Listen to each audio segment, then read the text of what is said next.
together. And I'm mostly going to read, and I'll stop at moments. Does this work? Yes, okay. So I'll be talking today about the concept of Pan-Americanism and the way it inspired the erection of numerous buildings and related programs in the late 19th century through the present.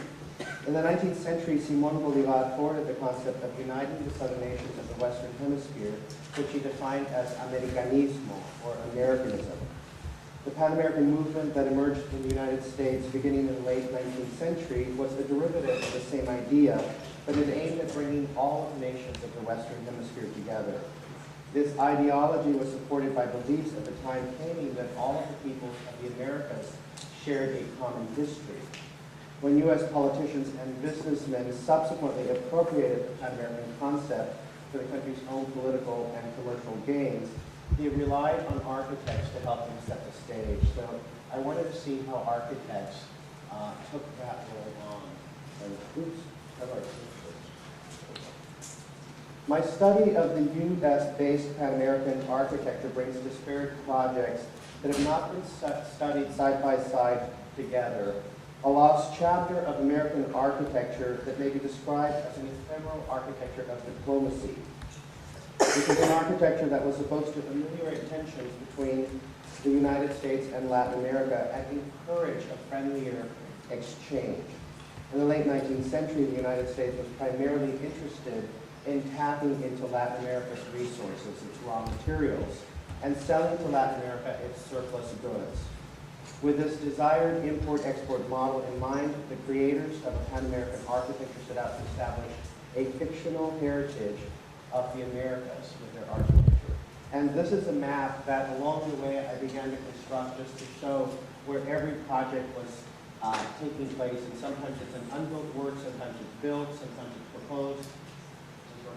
And you can see that most of the projects are along the U.S.-Mexico border, a lot in Miami, and a lot in New York, which is always considered the hub, the economic hub of the Americas.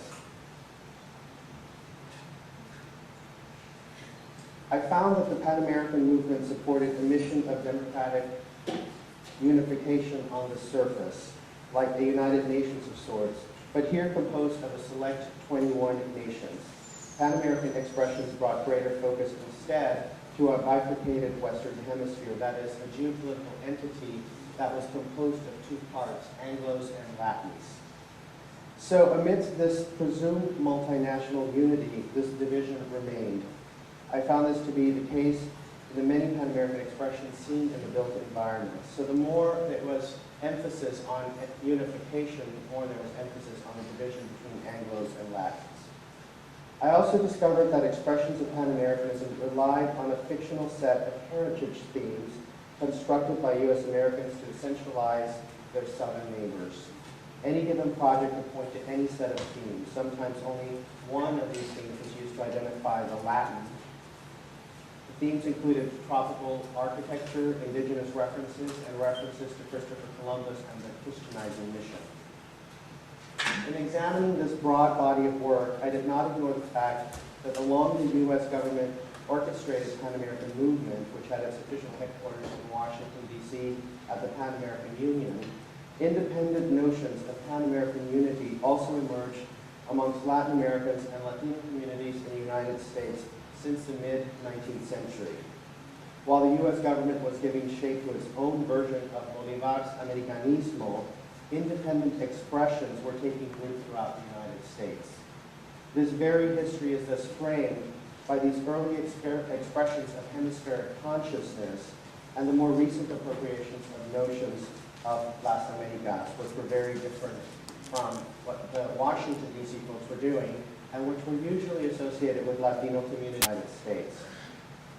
The history of Pan-American architecture consists of many types of projects, world's faires, monuments, plazas, place names, and institutional buildings. In your lifetime, you probably heard the term Pan-American, Hemispheric, Las Americas, the Americas, and here we also hear the term New World. Chronologically, this history falls into three parts. I begin with three World's Fairs that took place